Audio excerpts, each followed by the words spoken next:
Hi, and welcome everyone to my Venus series. Down below there will be a link to my book, of course, and as well as skipping towards the actual sign that I'm going to be talking about if you don't want to listen to this beginning segment, which I am going to go in a little bit deeper than what I think a lot of astrologers out there on YouTube are going to be tapping into. There's going to be a little bit more counseling based interwoven in the beginning section of what Venus is, as well as how can we kind of redefine the culture in at least the Western world. I don't know about anywhere else, as it is kind of blah, and I think we need a little bit of a cultural change. What are our belief systems when it comes to dating and getting somebody to fall in love with us, because you can't actually get someone to fall in love with you or anything like that necessarily. So depending on who you, the viewer, are, because I don't actually know who you are and what you struggle with, I'm going to tap in a little bit with a little bit more counseling in there, since I do have a master's in mental health counseling and I love relationships, as I am a Libra rising, Libra South Node in the first house. So this is my book. You can get it on Amazon. The link will be down below. It's also in the description box in my channel description page. It is like a personal story. You can learn a lot about it, or learn something about it from reading. Of course, you're going to learn about it if you read it. But if you like relationships, learning from heartbreak, learning from different encounters, how we deal with one another, because that is all Venusian, Venus energy is relationships, self-value, self-worth, and money. What do we attract? And so if you read that book, it's not going to solve your problems or anything like that, but you might feel heard. There might be something in there that may relate to you or someone that you feel close to, as well as kind of learning how to empathize and be more compassionate of other people as well as yourself, because if you want the world to be a better place, then you have to understand that nobody is exactly like you, and that's a good thing, because otherwise the world would be really boring, and each individual brings their own authentic, creative, cool, weird person, whatever, to the mix, so we all can learn and grow. Some other books, because I'm just going to be this type of person, even though I'm not the writer of these books.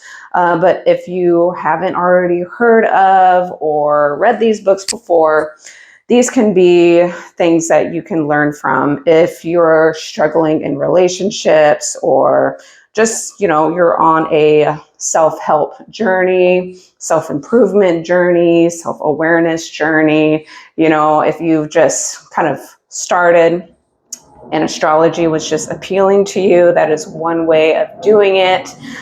These are other books that I just grabbed off of my bookshelf, and so if you haven't heard of the 5 love languages, it's very popular. If you haven't read it already, I think there is a part 2. Reading this, getting the examples of what the writer, Gary Chapman, I'm always bad with names, basically, we have 5 love languages. You can say in astrology, the Venus signs in the 12 zodiac signs are 12 zodiac love languages. It's just a little bit different in how we kind of interpret it, or another level of stuff. So words of affirmation, acts of service, receiving gifts, quality time, physical touch, and everyone has, their kind of go-to with that. If you haven't read that, this one I haven't read in a long time, so it's, it's a very short read, but why Why Am I Afraid to Tell You Who I Am by John Powell. I have to do it like this. But if that is interesting to you, I'm going to try and link them down below so it's easy access. So yeah, but that's a good, very fast, easy read. I've read it one time. It probably was common sense to me, so I don't remember it as much.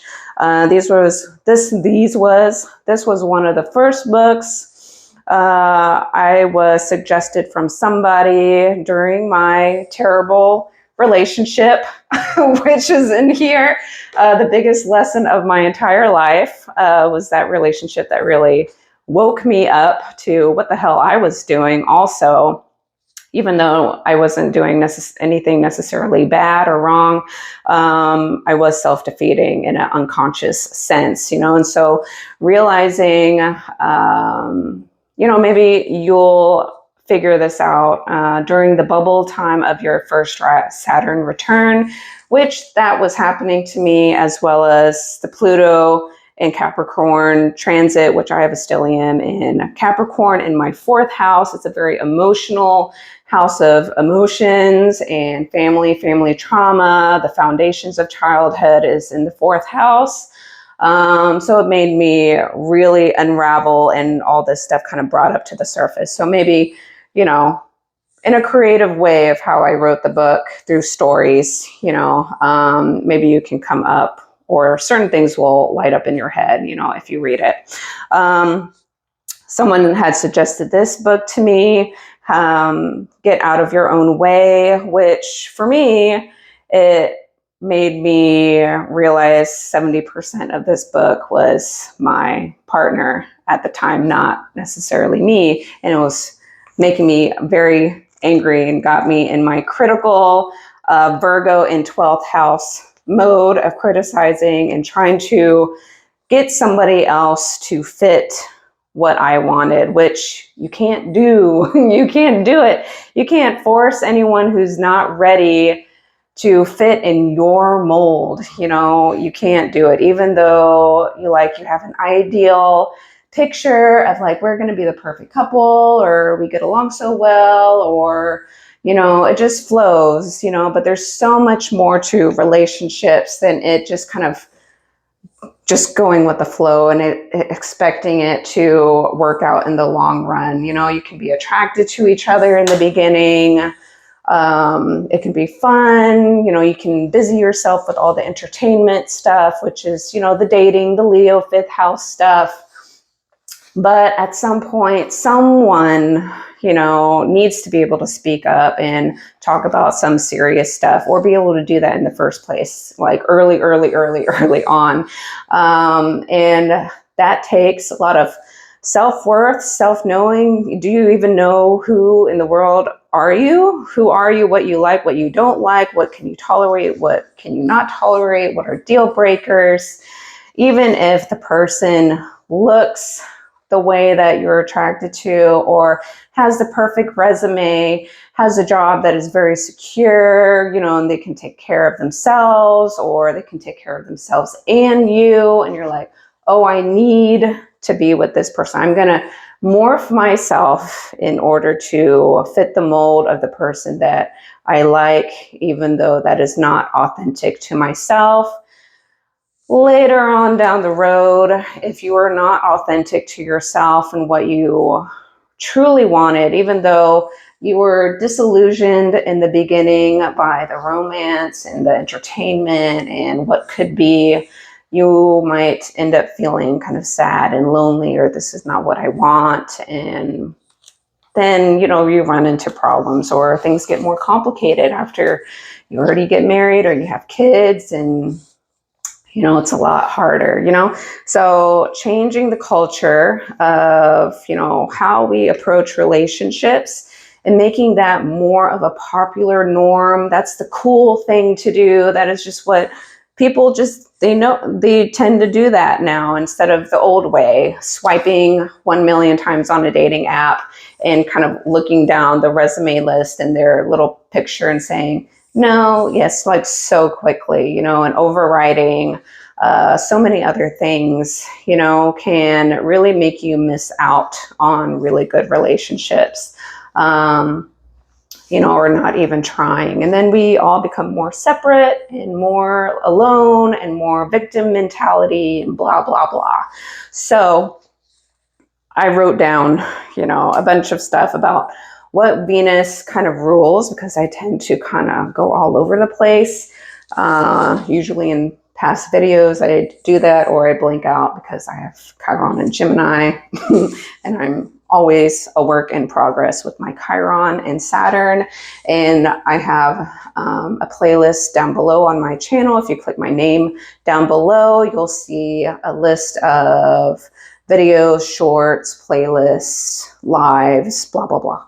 And you can click on playlists, and it's whatever I have put up so far is organized there if you want to check out other videos to help you, you know. Otherwise, why am I doing this? You know, I'll just help myself. I'm not going to help you. I don't know who you are, you know. But, you know, I love doing this. I do it anyway at work, you know, with my coworkers. They come to me for advice all the time, or, you know, I notice things about them that they need to work on. And sometimes they're not always ready or completely aware to work on their things. And that's fine. I see them all as my little children, even though a lot of them are older than me, or some people, I don't know, whatever. So basically, Venus rules charm and magnetism, just kind of what naturally kind of gravitates towards you, as well as what you may be giving off to other people. Remember that Venus, if you're new to astrology, Venus rules 2 zodiac signs. It is the ruler of Taurus, which mainly rules our self-worth, our self-value, and our personal finances, as well as Venus rules Libra. Libra is the relationship house. It rules other people, because you're not thinking about yourself anymore when you're in a relationship. You're kind of thinking about yourself too, but if you want a relationship that is harmonious, you do have to consider the other person. Otherwise, why are you in a relationship with another person? Just be in a relationship with yourself, you know? So in order to create a harmonious relationship, I forgot what I'm talking about. See, this happens to me all the time. In order to create a harmonious relationship, you have to be what Libra stuff, diplomatic, kind of know when to kind of back off and not be so assertive. You know, sometimes there's someone who is going to get their way, you know, and there's going to be someone who might not get their way as much at times, but hopefully it's to a point where it's not a deal breaker, or it's not damaging their relationship or hurting one another. It's just sometimes, you know, things are going to favor someone else. You know, like if one partner loves football and the other person hates football, and they love going to the museum and vice versa, they're going to share in, you know, well, I don't know if they will share, but hopefully you're going to kind of compromise and say, like, I know that you love football, even though I don't really care about football, and I will go, you know, to the games or whatever because you love it. But I would appreciate it if you didn't have football playing 24 hours a day. You know, like sometimes I want to watch my shows too, if you're able to take a break, you know, or whatever the two parties, or multiple. Some people are polyamorous, you know, or do very unconventional things. If you're able to be upfront, honest, and vulnerable with what you actually want and what are you willing to work with, it might be hard because you're gonna be weeding out a lot of people who don't fit that box, you know. But if you know for certain this is what you like and don't like, you know who you are, and you've kind of gone through a lot of tests already or relationships to figure that out, you know, or give it a try at least, then you won't know. I always forget what. Venus also rules our aesthetic taste. What is our style, interest in art, beauty, personal aesthetics, the aesthetics of a person. Like Venus in Aries is going to most likely like someone who they have an attractive body that kind of looks sporty, for an example. Venus also rules our romantic desire, or the kind of partners we tend to gravitate to. Venus is pleasure. Taurus is all about pleasure seeking. Food is pleasurable. Anyone out there with binge eating disorder or go to food for comfort. I know I am one person in there. You'll read that a little bit in the book. It's very diverse, from a ballet background. Touch, feeling, leisure activities, sensual delights, the senses. Smell. Does the person always wear cologne, or does that turn you off? Or, all kinds of stuff. Physical touch. Some people like, a little bit chubby kind of person because it's, they're more huggable. And some people aesthetically, maybe the more super toned and maybe bony-ish people, maybe that's how they find themselves attractive, but maybe a partner will be like, it's too masculine for me, like on a female, or she doesn't look healthy, whatever. The eye, beauty is in the eye of the beholder. It is our social grace. This is very like Libra, you have to be kind of charming and pleasant, and the tone of voice that you use or the way that you say things, it's not like super mean or critical or angry. It's kind of like icky to the kind of Venus energy. How are we diplomatic with other people and respectful? Think hospitality stuff like hotels, restaurants. These are people who, even if they do not like the way the customer or the person is approaching them and talking to them, or like, why are you yelling at me? I didn't do anything wrong. I'm just a freaking receptionist. I'm the person on the phone, and you're lashing out at me and I didn't even do anything wrong. They still have to have the strength and calm demeanor to be very, try to like ease things down, de-escalate a very unpleasant, energy that is being encountered, and try to calm them down. Like, I'm going to try and solve your problems. It's okay. What is going on? Let me see what I can do for you. Okay. That is very Taurus, Libra, Venusian energy, dealing, de-escalating and rebalancing, unpleasant situations. That is Venus.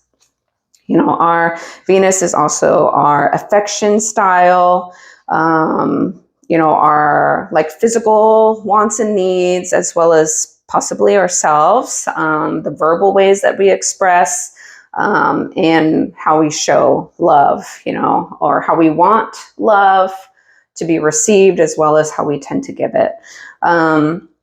Venus also rules money and resources. That's why Venus is like a very important planet, because it rules kind of a lot of stuff.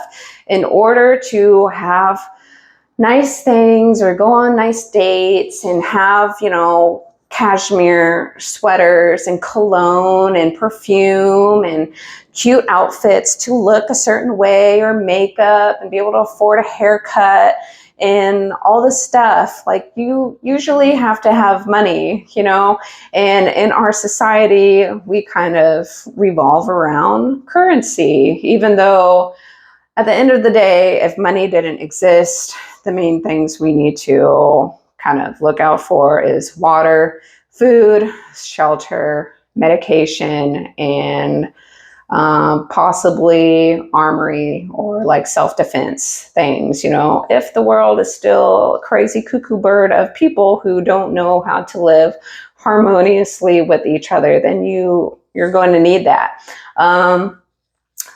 or you're going to still need that, or you're going to have to self-defense yourself against a really hungry tiger who wants to eat you instead of a deer or something like that.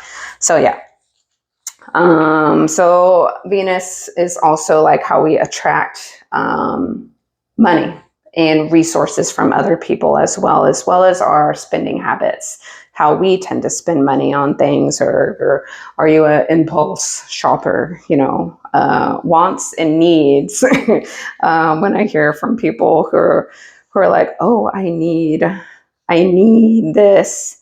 And I'm like, you need that? You definitely do not need a $300 Labubu, okay? You don't need that. You want that. There's a difference. Venus rules our value system. What do you actually value?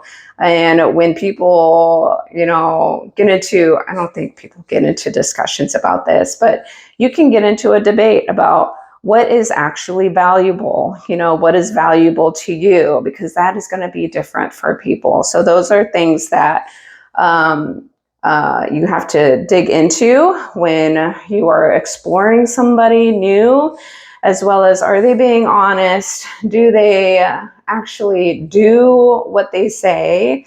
Do they actually value what they're saying, or they're just trying to pull one over you, or trying to people please in order for you to like them, and all these things? You have to use a lot of discernment. But what do you value? Because if you don't even know what you value, you're more likely to respond in a way to be like, oh, yeah, I think, I value that, I guess, yeah, it's the same. But you might not have thought about it that deeply, or you're just going along with it because it just sounds good. And that is something that you have to really learn how to ask the right questions, because if you don't ask the right questions, you're not going to get the answer, and that might come with, how long have you lived? What kind of experiences have you already gone through to now? Now your value system has changed. And now, after all the crap that you've been through in the past, you are now going to ask certain things earlier on to prevent devaluing yourself, because if you love yourself, why would you keep entertaining someone that makes you feel bad or hurts you, or your alignment on how you spend money or your lifestyle just doesn't align, and no matter what you do or try and tell the person like, hey, whatever you keep doing hurts me, you knew, if you discuss this, you already knew that's how they were before. And if that keeps hurting you, and they don't want to change at all, they love living and spending that way, even if it seems kind of reckless or irresponsible or whatever, you might not be the best match. You're going to keep fighting, or one person is always going to feel hurt, like, oh, you make me feel really, you spin like this and it makes me so stressed. We don't have like millions and millions of dollars to do things like that. And the other person will, well, you might die tomorrow, so I'm going to spend the entire check, in one day, because why not? And money is always going to come back. So your belief systems and philosophies about how money is spent is just different, and so if you know that, no matter how attractive you are, how they make you feel, and the lifestyle they may give to you or whatever, if you're not willing to sacrifice or whatever it is, you're going to end up being hurt. And so why do you keep doing that to yourself if that's not a part of your value system, and if you're holding on to something like that, that says something about yourself as to why are you holding on to someone like that if something negative. I can't explain all the situations out there, and it depends, so why would you keep hurting yourself or putting yourself in a situation that devalues yourself? And if it hurts you, unless maybe you're a little bit too full of it and you do need to be dropped down a peg. Possibly, maybe it's unrealistic. You have perfectionistic ideals, you know, in other people, and you have to kind of succumb a little bit lower to what your standards are because it's just unrealistic, and you might as well, you know, buy a robot that looks exactly like you or the way you want it to be and programmed exactly the way you want it to. And hopefully that just does it for you, makes it happy. We're probably in a time period where you can do that, you know, at least in the future. But I don't know how authentically happy you're going to be, you know, in the long run, at least. Let's see. Venus also rules our relationship pacing, you know, like how fast, slow, or balanced, you know, it's going to be like a Venus in Aries is going to be so fast. I like you, I hope you like me, and we're going to make it work. And it's like instantaneous. Venus in Capricorn might be like a slow burn, you know, it's a slow growth, slow burn. Do I trust you in order to open up? Do you seem like a stable and secure person who can like provide for yourself or provide for the relationship too, or whatever?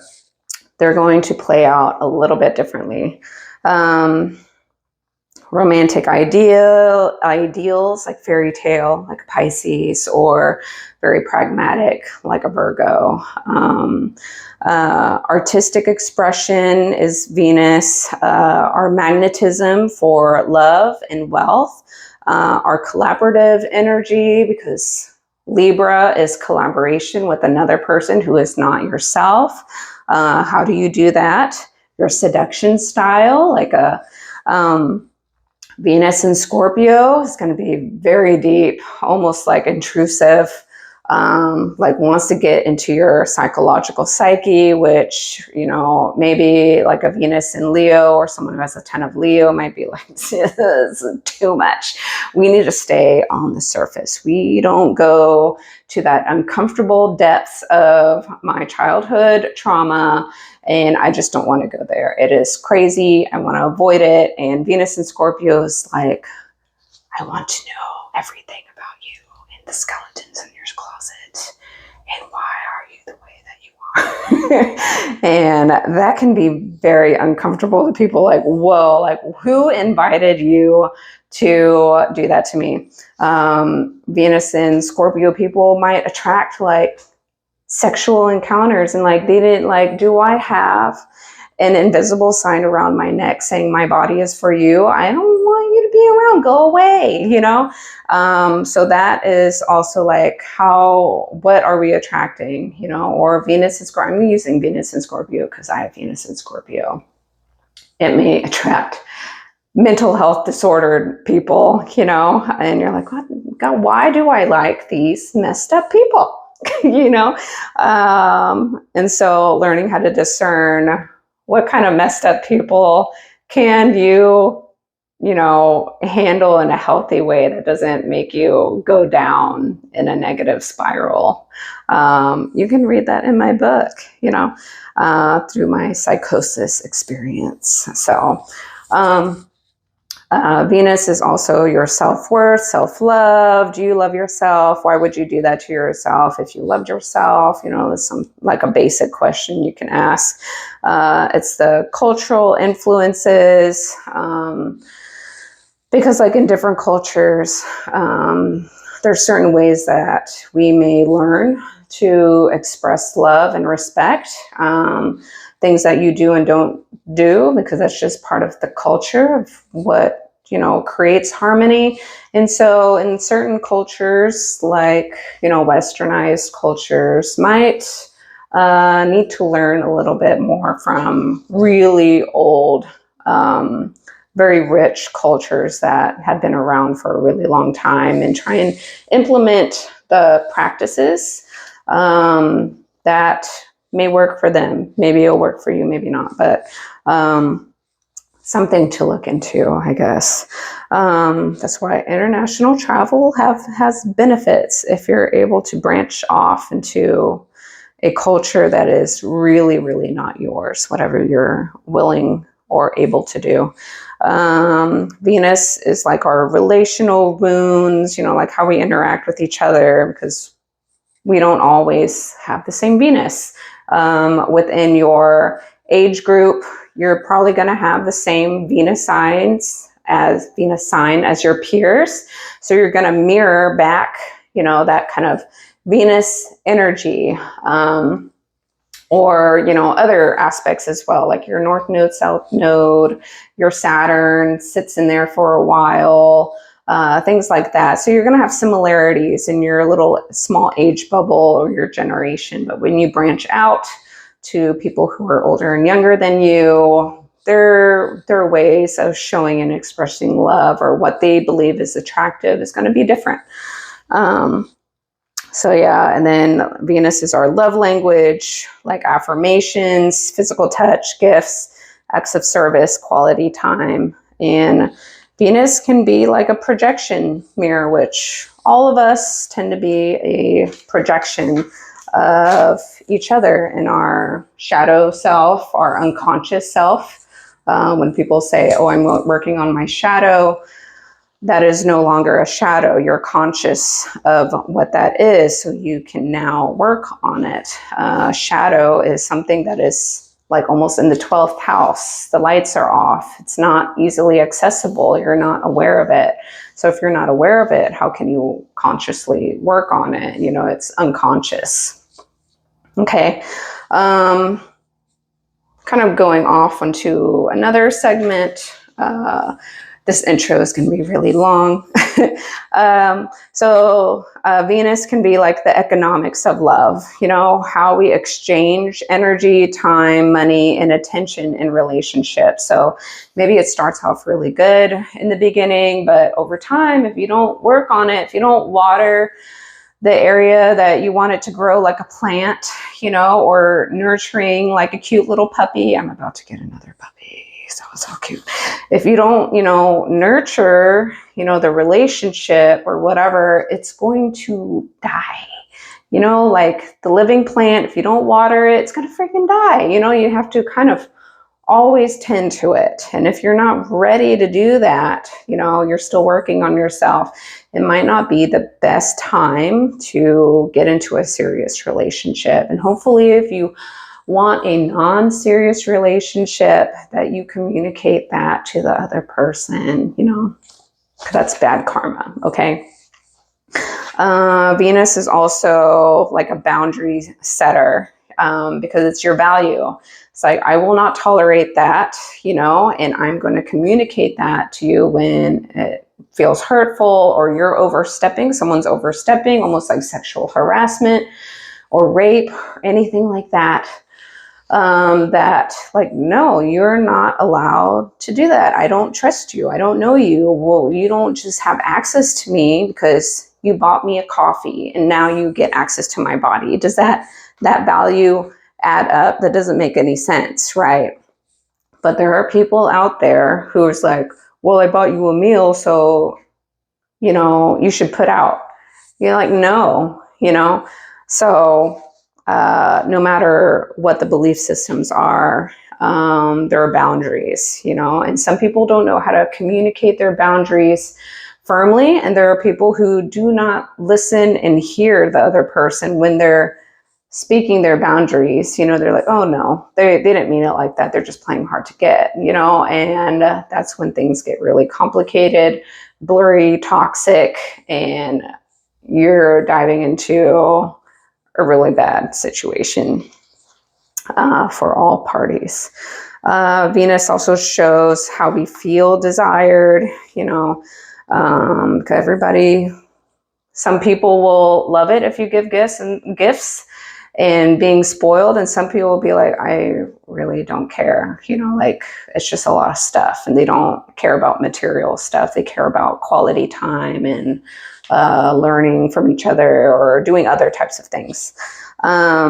Venus is not just love, it's diplomacy. So it's like, how do you reciprocate negotiate, compromise, and balance the needs of the people who are involved. Venus is our attraction field. I already mentioned this with like what you tend to attract. Venus is the shadow side of, like the shadow side of Venus can be vanity, entitlement, manipulation in love in order to get what we want, or using charm kind of as a weapon. You can even do, people do that even in non-romantic relationships. They do that in business, marketing, in order to like lure a person into buying their product, or choosing their service or company, like, oh, blah blah blah, or how they word things, to kind of make things blurry, or kind of woo someone in order to spend their money. It's that, positive or negative, it really depends on the person. Venus can be like a glue that keeps people together in a positive or a negative way. That is beyond passion. It's shared tastes, values, humor, lifestyles. And if the persons were not authentic in the beginning, they kind of lied, or just like, oh yeah, I can do that, but in the long run, they hate it, or they want to roll their eyeballs, like, oh, again, then why did you say that you liked it, in the beginning, so you could just get the person, but you don't like it. Just say like, it's okay, like I don't mind, doing that activity or whatever, going with you to that, but it's not something that I want to do all the time. Just verbalize it, and hopefully the other person is respectful enough to understand, and you work it out. It's not like, but that's not fair. If you love me, you should always do what I want, otherwise you don't love me enough, like that. That's not very loving, actually. That's like controlling. Venus and the body, Venus kind of also shows what kind of aura, physical body type, personality that the person kind of gives off, even though they are not that actual zodiac sign that you like, or just like the energy of it, maybe like a hint of what that person's Venus type they are drawn to, as well as in a synastry chart. Where are all these planets, entering in the other person's houses? It's kind of create, this like, what kind of energy are the two encountering together? So as a cultural change, lessons that Venus can teach us is like shifting from transaction type of relationships into reciprocity, blah, you know what I'm talking about. So like dating apps out there, the online dating may have made it a little bit more transactional. You read the short pamphlet and the little picture, of the person that you want to swipe, and if they don't match all these things, the height, the type of job title, blah, blah, blah, then it's a no. You're going to bypass them instead of letting things naturally flow organically, whatever works for you. Because I know it's not as easy to meet new people out there, as in the old times, even though I'm not that kind of old. But yeah, it's, shifting our mentality of how strict are we getting, or how unrealistic are we really, when doing that. We might be omitting people in the beginning, or trusting what they put on the front page. But when it comes to their behaviors, follow through, how they communicate, you don't really see that, on that page, so then it'll just delete it, and then people get sick of it over time. rediscover courtship, slowing down, savoring connection, not giving yourself away so quickly, being putting yourself out and open, creating that tension that like you can't have easy access to this person so fast, kind of makes them maybe want to work harder for you if they're serious. And if they're not that serious, then that's already an answer. Or if they're not willing to respect, your boundaries or what hurts you and all that stuff, that's already an answer. Just leave it be. Like they've already omitted themselves if they, cross themselves off of your value system of yourself and what you believe in. So you can kind of, work with that based on your own personal value system. Value self-worth. So, in a cultural way, we should learn to value ourselves more first, instead of just kind of putting yourself last in order to desperately seek a relationship. If you don't have strong self-worth, self-esteem, and self-value, you're more likely to put yourself lower on your list and put someone higher who you don't even know, or give them excuses and allow them to take advantage of you. And when you do that in the beginning, you've already taught them how to treat you, and they're going to keep doing it because you didn't seem to have a problem with it earlier on. So, okay.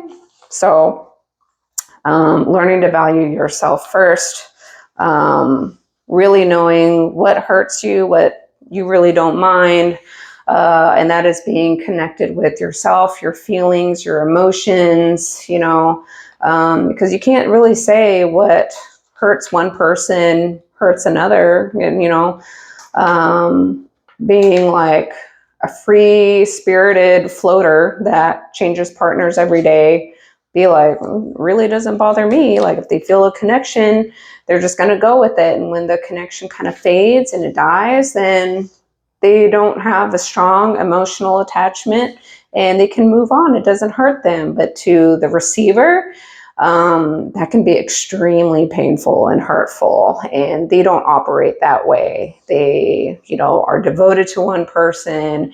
They want to work on it, grow, and hold on to it for like forever.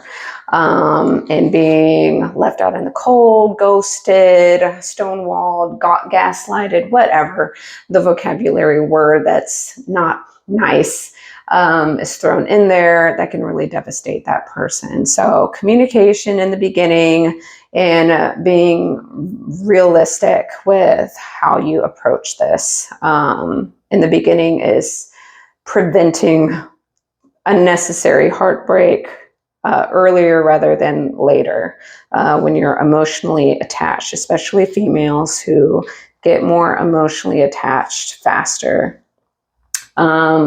Culturally, like normalizing pleasure in healthy ways, so stronger boundaries, stronger self-control.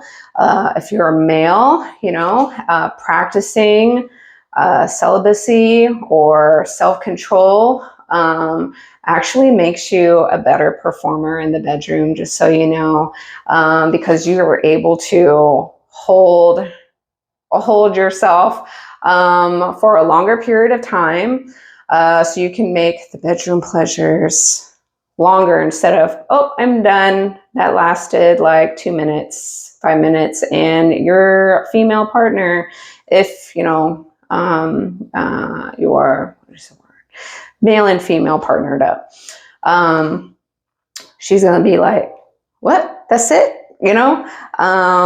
So it's not going to be as enjoyable for her. And then you're like, well, I'm done. I already did the thing.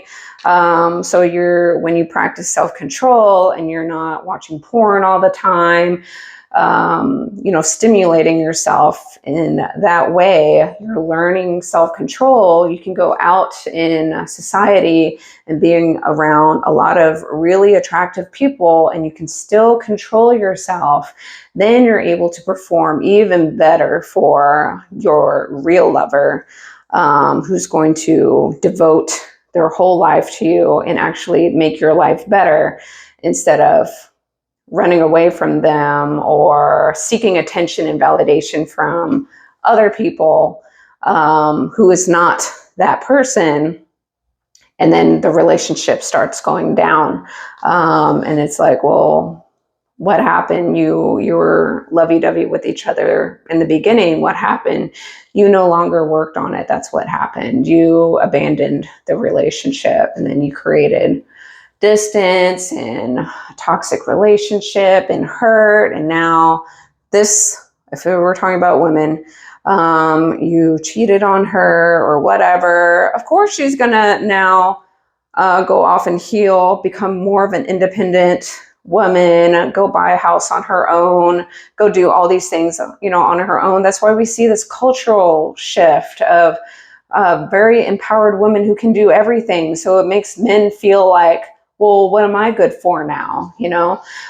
So men have to kind of catch up, and kind of reorganize what they're doing or what they're not doing, that is kind of putting them in this cycle of, self-defeat, because the women want you, okay?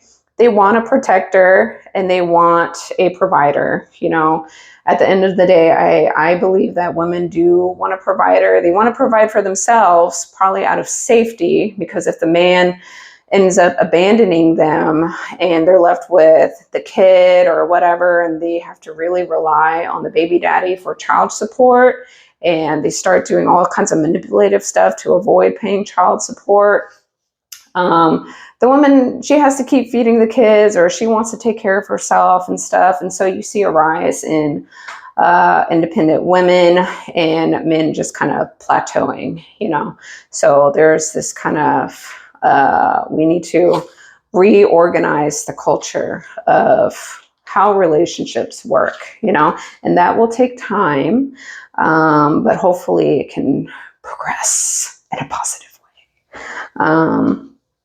Let's see. Venus culture can celebrate diverse love styles. So like the 12 zodiac signs, there's like 12 love languages in this aspect, not just one. So just understanding that not everybody loves the same way that you do. And if you want to be with someone else, if you want a companionship for life, a best friend for life that you can share and grow and do the bedroom deeds with, more easily accessibly, then, you have to learn the other person's love language, otherwise don't be in a relationship, get a pet parrot or something like that. Way easier. Reframe beauty standards. How we see beauty, not everyone sees beauty as the influencer online who has a certain kind of look, certain kind of body surgery and all this stuff, or certain kind of dress style. Sometimes people see us like, okay, that's nice, but I want beauty is even deeper than that, beyond the surface part. And that's going to be different for everyone. And then culturally with Venus, how do we honor relationships as an art form? Because it always changes. It's like art, it's not, relationships are not an Excel spreadsheet, it's not 1 + 1 = 2. And it's that simple. It's just not, it's harder. Same when I train clients with personal training in the gym. When somebody does a squat, if I have 10 people doing a squat in the beginner's level, sure, they're doing a squat, but they're all doing a squat kind of differently. And I have to make adjustments of why do they feel it like this? Why do they feel pain here? What is a weak point? Why are their knees buckling in? They're rolling on their toes instead of on the back half and outside portions of their feet. They're leaning too far forward. Their abs are weak. That's why they do that, even though they try and try and try so hard. There are other things that we have to work on in order to get that squat to be more efficient and effective to add weight, So everyone does things a little bit differently, and sometimes it's not the person's fault. That is the way it is right now based on whatever happened to them in the past, or they learned incorrectly, or they didn't think of it that way. They didn't think of it that deeply because it's just a squat. It's like, come on, but there's way more to it, and so it's just like, how do we broaden our brain and belief systems of relationships are like an art, and that is very hard because everyone is different, so it's really hard, and it can be kind of scary to work with someone else because people are afraid of rejection. They want to be liked and all this stuff. Not everyone has looks going for them. Some people are not everyone is funny or charming. Not everyone has the words to, entertain or express themselves. It's just everyone has their own struggles. That's why knowing your Chiron and your Saturn placement are really important. Knowing your ascendant sign, which, puts the order of your whole chart in order, or blah, blah, is, it helps. All these things can help you understand yourself a little bit better. Encouraging vulnerability as a culture,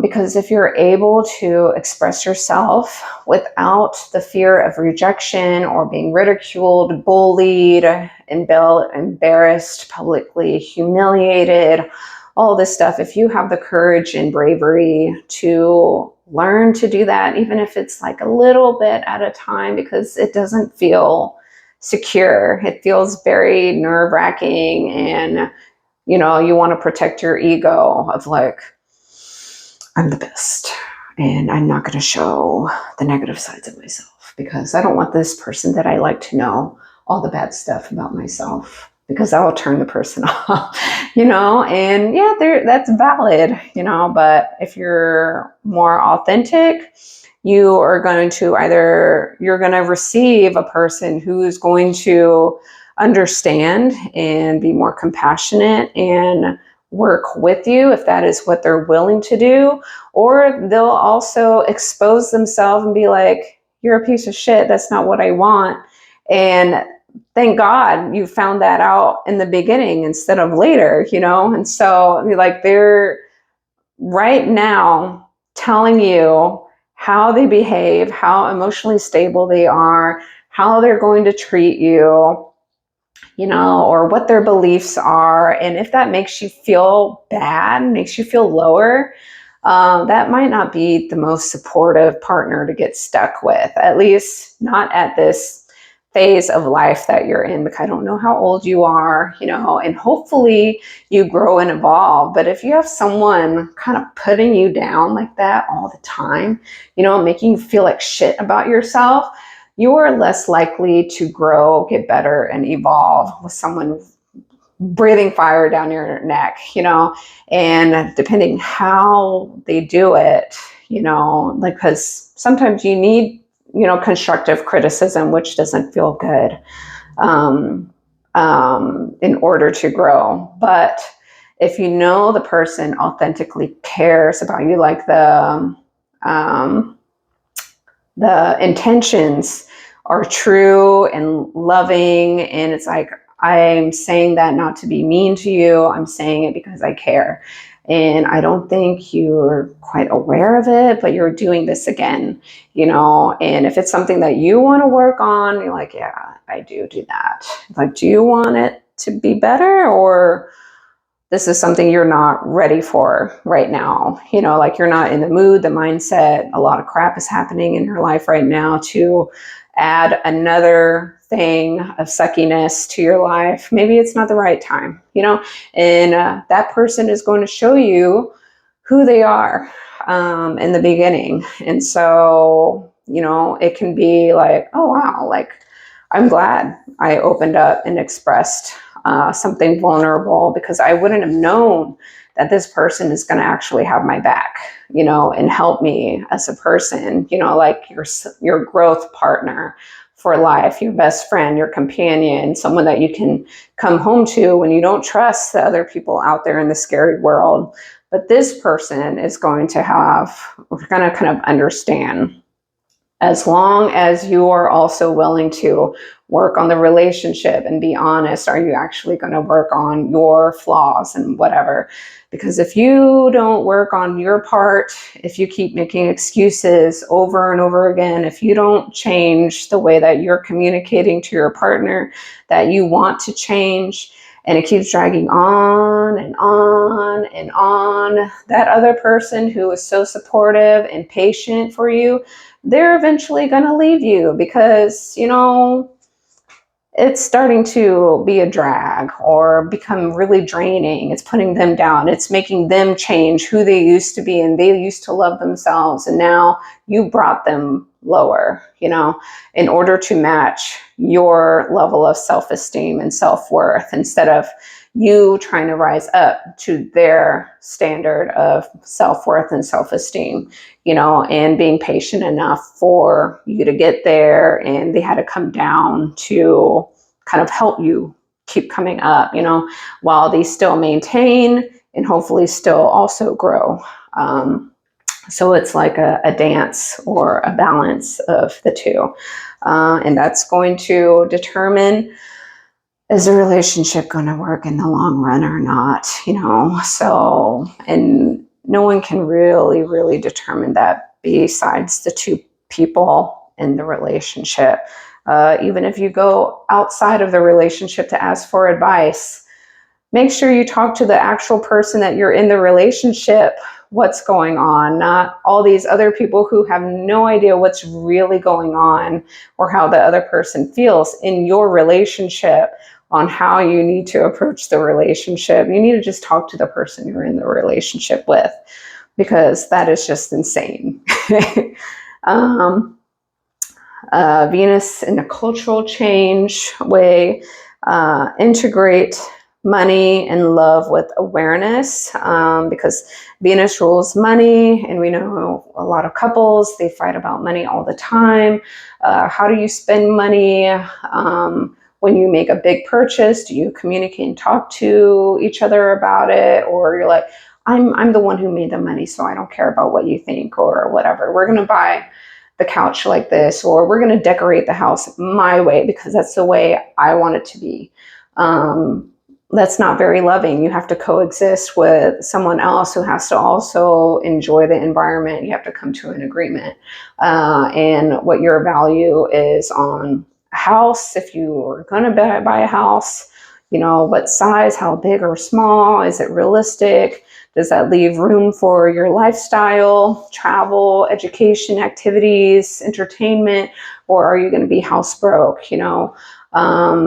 How do you allocate, extra savings? What makes you both feel safe and secure? Does anyone have spending habits, shopaholism, gambling, addictions that will take away from the home team, so to say, because eventually that's going to hurt the partner, and if you're not honest, you get like sneaky behavior. Someone opens a new credit card under their name to, hide statements from the other. Yeah. Or participating in like wide exchange clubs when they never told you that after like being married for 10 years, and it's like a huge surprise, and you trusted the person the entire time, and this was a huge slap in the face. Or you allocated money to your kids' college funds, and after 20 years of being married, you never even thought to check all the time, and you just trusted because Why would you be in a relationship that you don't trust? And you realize that all the money is gone, you know, for your kids, and you put money towards that as well. And now what happened? You know, like all of these crazy things happen to people. And, you know, it is not fun and it's really hard. And if you have ever gone through something like that, you know, I really empathize with you. It's not like I can solve your problems or anything like that, but, you know, I am aware that shit happens.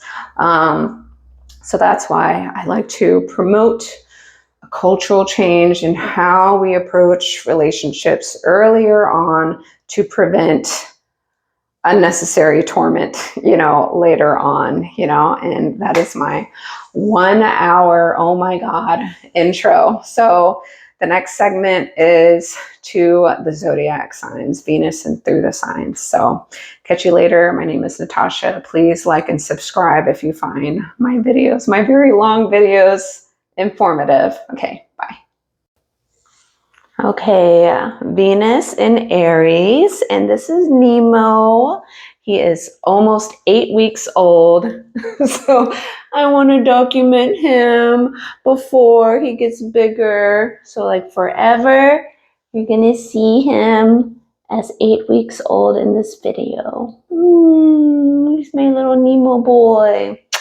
So if you have Venus in Aries, then your sun signs will be either 2 signs, within 2 signs before or after your Venus in Aries. So you may have a sun sign in Pisces, Aquarius, Pisces, Aquarius, Aries, Taurus, or Gemini. Yeah. So those would be your sun signs in order to have Venus in Aries. And Venus is in detriment in Aries because it is in the sign opposite of Libra, and Libra rules, Venus is a ruler of Libra, and that is the opposite sign of Aries. So think of like putting a princess in a warrior suit and saying like, here, you have to go to war too. And the traditional princess is like, what? I don't feel comfortable going to war. This is not like my area. And it's like very like anxious, and it just doesn't really like it being in the sign of a war sign. You know, it's not like in its natural element, you know, so you have to work a little bit harder, or you learn more lessons having Venus in Aries, kind of like a Venus in Scorpio. I have Venus in Scorpio. So it's, you know, this area is not as pleasant for you. Venus in Aries, ooh, and Yuki is in here too. And she wants to play. So having Venus in Aries, you mainly are attracted to looks. You know, that's going to be number one. If you're not physically attracted to the person as well as yourself physically, then it's just not going to be a good thing. No, ma'am. It's not going to be a good thing. I mean, it can be a good thing, but you're going to have a hard time being interested in the person if you're not physically attracted to their looks, their physical body, because Aries rules the physical body. Yeah. And so that's instantaneous thing. So if you're not attracted to their looks and their physical body, perhaps their sexual anything, then it's just like a no-go. It's like very quick, you know. And then Aries energy, Venus and Aries people, you may fall in love very hard and fast. You know, it's just like, you're it. I'm in love, and you know, there's no one else that exists, you know. But then you can fall out of love pretty fast, and you know, someone else grabs your attention, and you completely forget about the person of your last week's obsession, you know. And you're totally enamored into the new person, you know. So that can be the downside of this Aries energy, because that's not how relationships, last, and you may self-defeat yourself and feel like, oh, woe is me, no relationship lasts and blah, blah, blah, or they're too slow, because Aries energy is super fast. And so you want everything to be fast paced. You don't really take the time to get to know someone. Maybe you enjoy fighting with them because that may make you feel safe and secure, that if, the other person is willing to fight for you or fight with you, that means they feel some sort of way. So if they feel some sort of way, that means that they care. And so you have to kind of be careful with that, because it's almost like you might be testing a person by starting fights, when you can actually be pushing them away and making them really drained and exhausted and want to quit the relationship, instead of working with them in building a relationship with compromise. So try to learn from the Libra energy, Yuki. That Libra energy is the opposite of this Aries placement. And you have to learn how to kind of take your time, think, put yourself in the other person's shoes, and learn to slow down a little bit and compromise if you want the relationship to work. Maybe you don't want the relationship to work, and you're not thinking of the person that seriously. But if you've come to a point in your life where you don't want to be alone, you want to kind of at least have a forever companion with, you support each other independently, because Aries, Venus in Aries, love their independence. Like, you can't control them. They're kind of stubborn in a way where they like what they like and they want to do what they want to do, and you can't convince them of doing anything else. It's just like, no, it doesn't exist.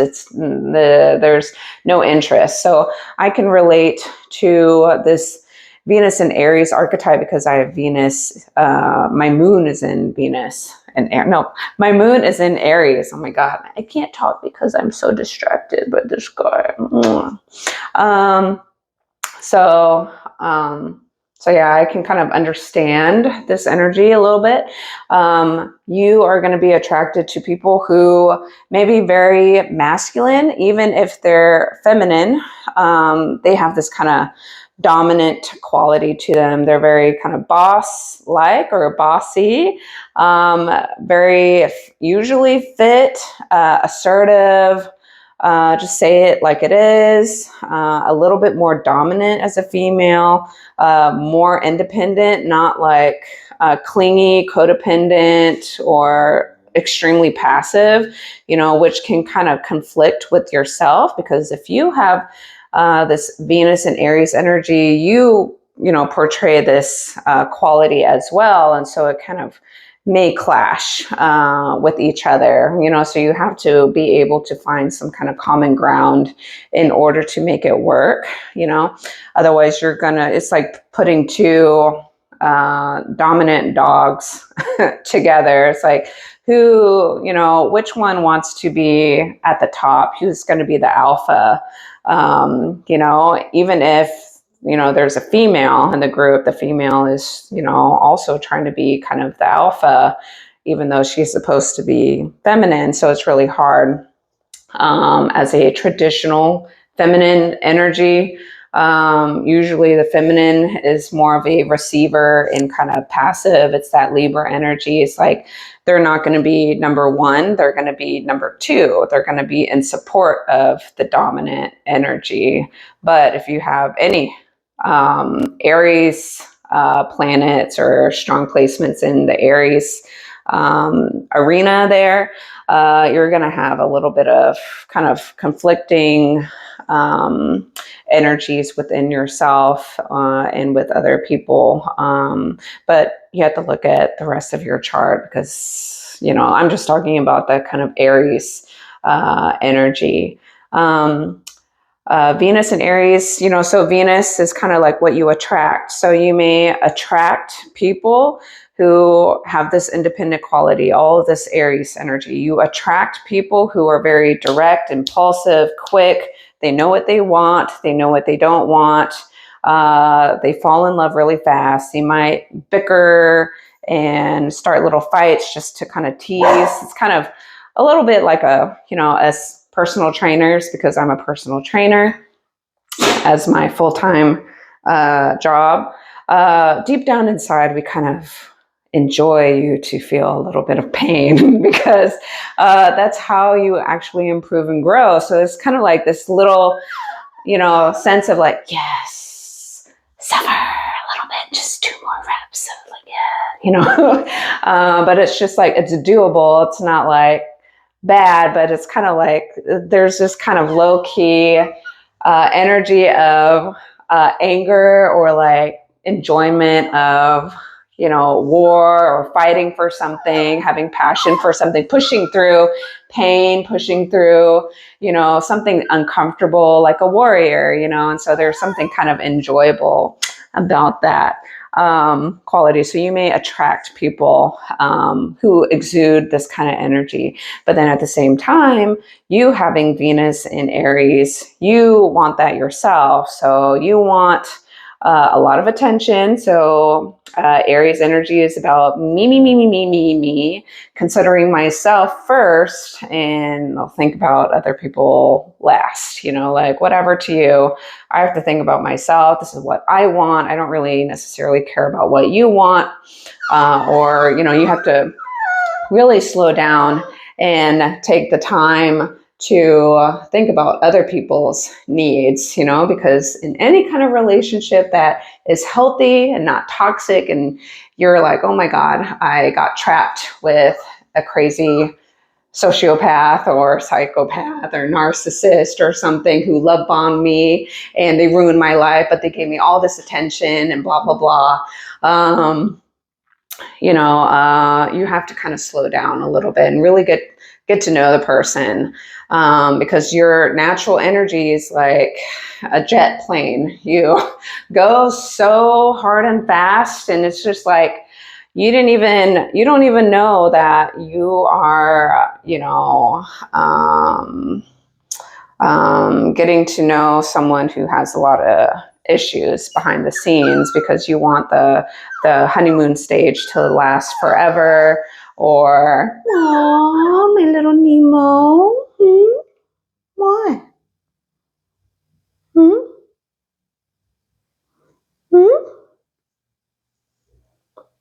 Yeah, we have to calm down. Am I talking too much?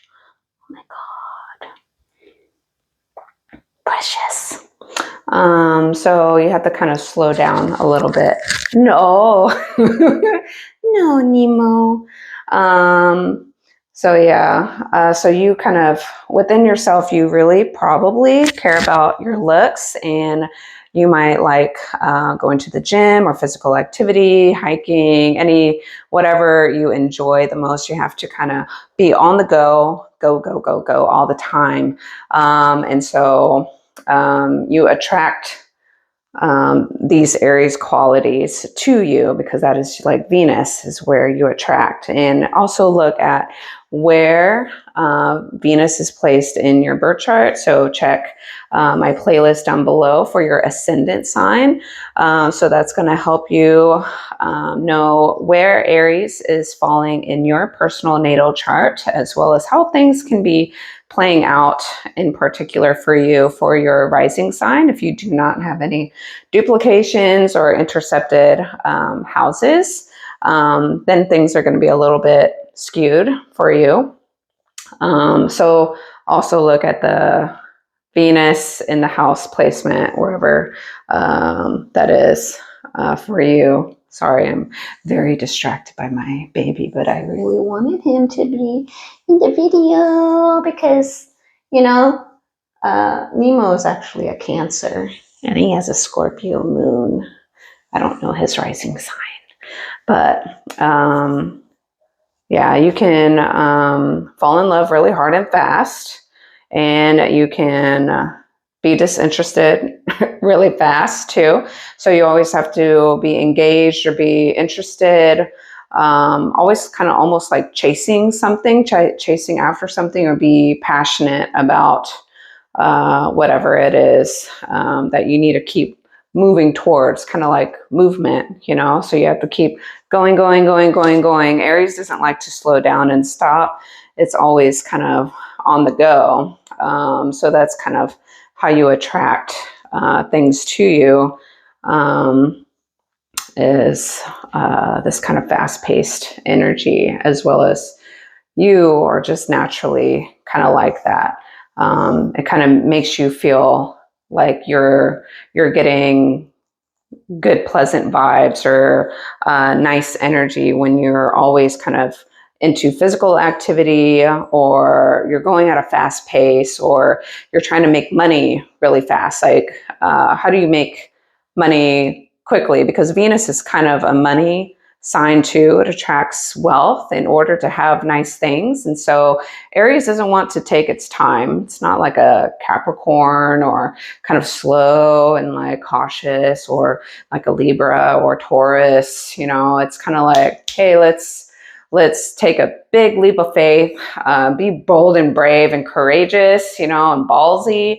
And so take big risks, and you might risk big losses, but you'll also potentially gain big as well, because you take the bigger risk, you know, and not everyone's able to do that. And perhaps you know, fall on your face a few times and you learn a lot through those things. But the good things about Aries energy is that it's kind of like that little baby who's learning how to walk. You know, it's kind of stumbling. It doesn't really know what it's actually doing, but it's very brave and courageous, and stands up, tries to walk a few steps or whatever, falls down, cries, boo-hoo, things didn't go my way. And then it still has the courage to stand back up and try again, you know? And so that is the kind of archetype of this Aries energy. So you may approach finances in this way as well. Take big, bold risks. You know, you might, you know, like a baby, try and climb and fall off the couch or something. Like your parents are like, oh my God, what are you doing? Stop, stop, stop, stop, stop. Don't do this. Don't do that. Don't do this. You know, you need to be careful about that. You might hurt yourself or whatever. And Aries doesn't want to be controlled. You know, it's like, I'm going to do what I want. Like, you don't know that I can toughen it out. Like, I'm brave. Like, I'm going to do it anyway, because that's what I want to do. Even though you might not think about the long-term consequences of your actions, you know, you still want to, you have this urge to just do it anyway, you know. So that can come about with physical activity, pushing yourself so far and so hard, and not caring about the long-term consequences of what you're actually doing to your body if you're going too hard or too much, overtraining, doing all these things. You're passionate and fixated about something, and you're just going to go at it, go, go, go, go, go, just do the thing. Not just be hesitant about it too much. And that's kind of like not an attractive quality to an Aries, as being this kind of wishy-washy, passive, unsure energy, because it's just too slow for an Aries, you know. And so if you're encountering anyone who does not have strong Aries energy in, or, you know, you have a hard time finding someone, if that's what you want. Usually people look at their Venus sign for love, and, you know, like, how do I get someone with this Venus sign to fall in love with me, or be attracted to me, or not leave me? Then you have to be very independent with Venus and Aries. But you have to understand also that anyone with Aries energy in them, or Venus and Aries, they kind of are a little bit self-centered, you know, and they're more about themselves first and what they can get out of other people, or they need more attention and, you know, fixation on themselves first, unless they have a lot of other placement in other signs that kind of help ground them or balance them out. That is the Aries energies, like the me, the I am like this, and if you don't like it, then that's too bad. This is how I am, and I'm not going to change for anybody else except for myself. So like that's my identity. You either love it and leave me alone and let me be who I am independently, or just, find somebody else. That's kind of like an Aries kind of energy.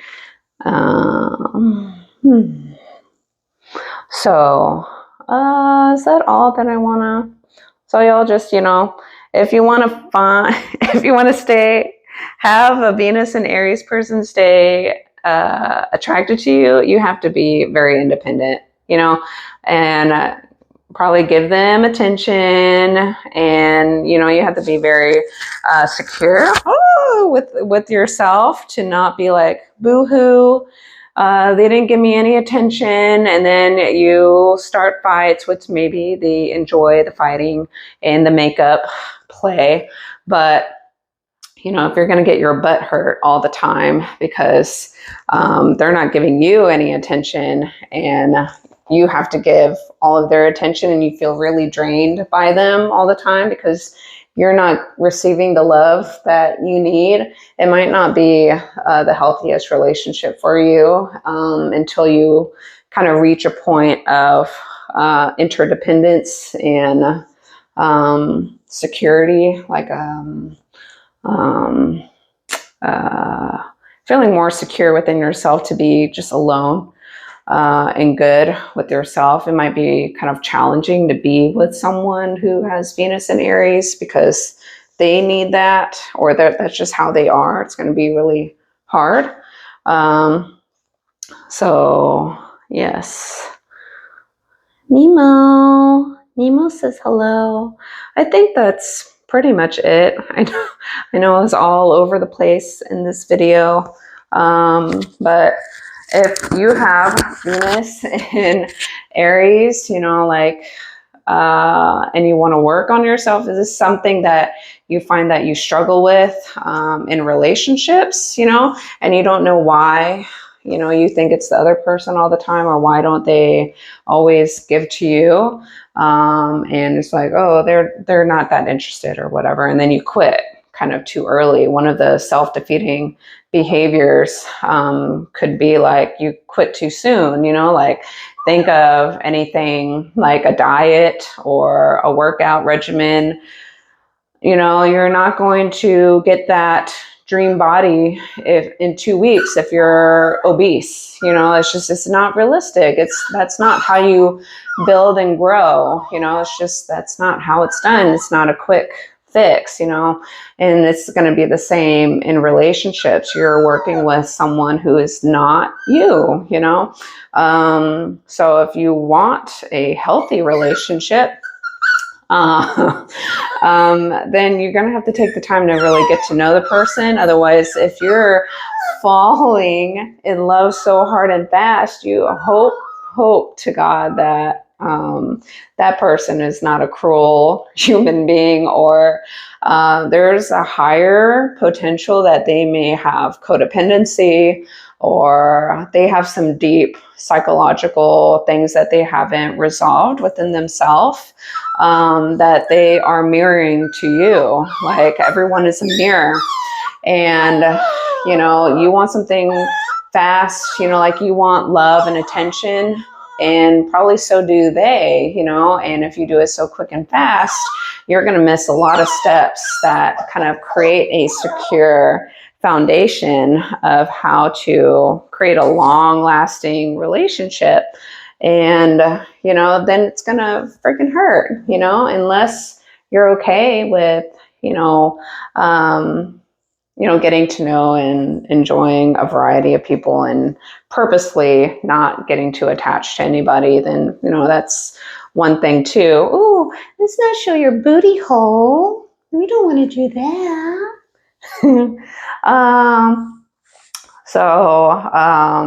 Yeah, because you can be love bombed, because that's like a very Aries thing.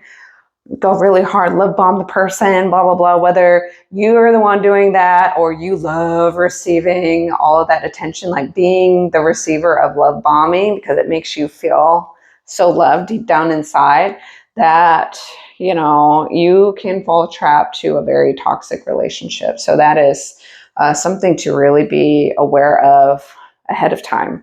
But hopefully you learn from your mistakes, you know, because the best way to learn from them is to go through it.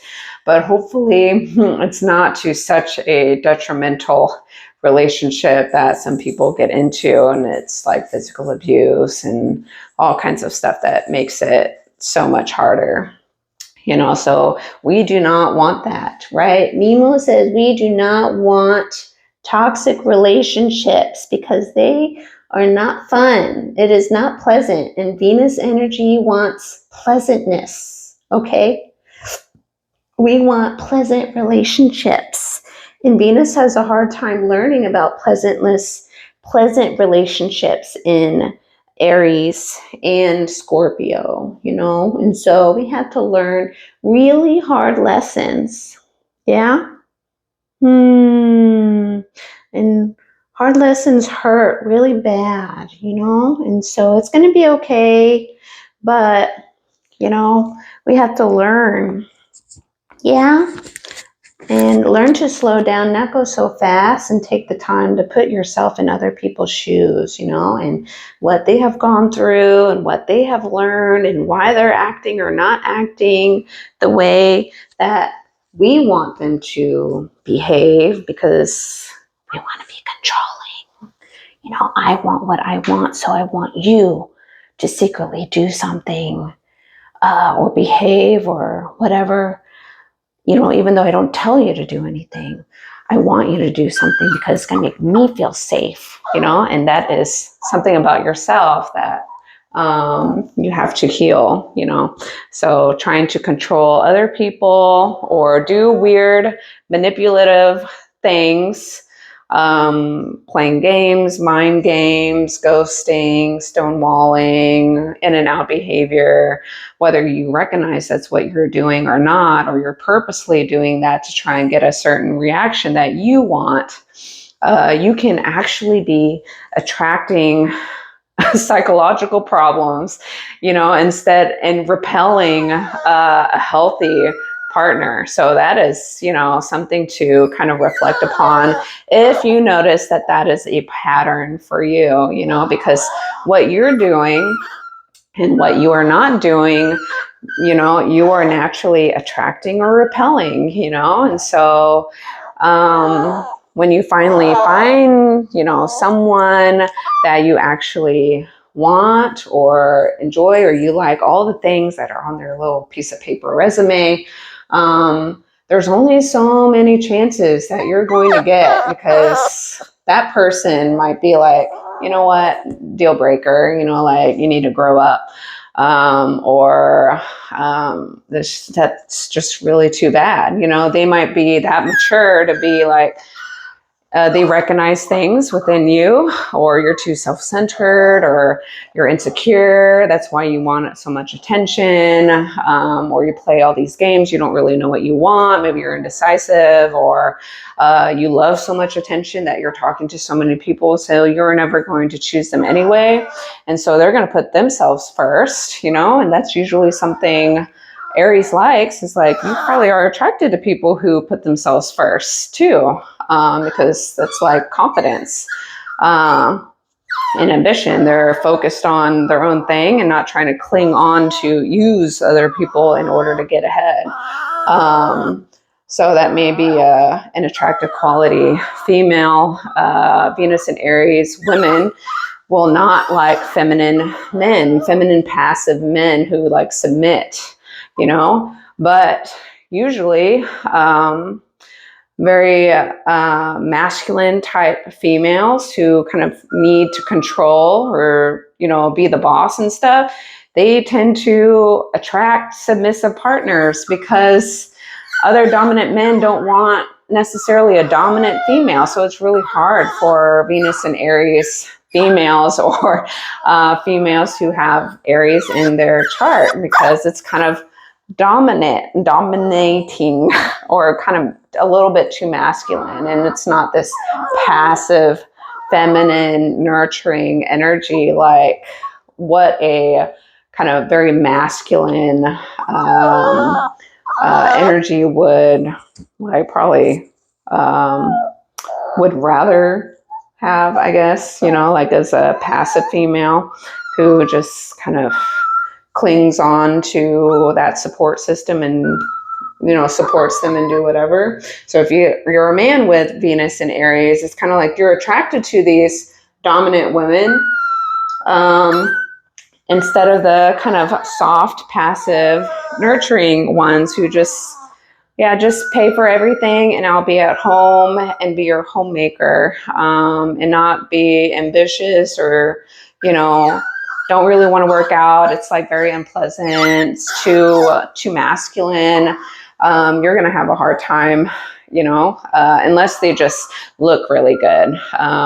You have to at least be physically attracted to them, but usually you might be physically attracted to a more like a fit kind of female for the males who have Venus in Aries, you know. But it is whatever you're able to make it, I guess. But yeah, think about your unhealed wounds, you know, and what you're attracting, and what you're doing in order to attract or repel, you know, these people, and look at your patterns of the past. So this way you can try and use discernment and choose wisely next time. So that's my Venus, my very unorganized Venus in Aries video.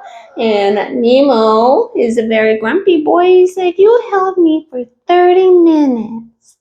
30 minutes is a long time for a puppy who's almost 8 weeks old on Monday. Yeah. And poor Yuki is like, you held him and not me, because I'm 30 pounds. And so Yuki is on the floor and you can't see her, but she's a little jealous. You have to give her a lot of attention too. Yeah? So yeah, please subscribe and like this video if you like Nemo, be his cheerleader, and check out my book. It's linked down below, and I think hopefully by the time I put this up, I have linked the other books that I put in the first portion of this video. Yes, Yuki. Down below, if you're interested in some other self-improvement books, I probably will add to that if you're interested in improving your life, you know. So I advocate for everyone to please improve your life so you don't freaking traumatize other people and project all the freaking time, because it's annoying, and you just have to accept that people are unconscious to what they're actually doing, you know, and they just haven't evolved yet, you know. So please evolve for the sake of every other human being out there, you know, because we want happiness, because that is Venus. Peace and happiness. Okay, bye-bye. Please subscribe and like. Check out my other playlist down below, like your Ascendant and Moon and Saturn, Chiron, North Node. I've already put those up. It's organized in the playlist down below. So see you next time. Okay, bye.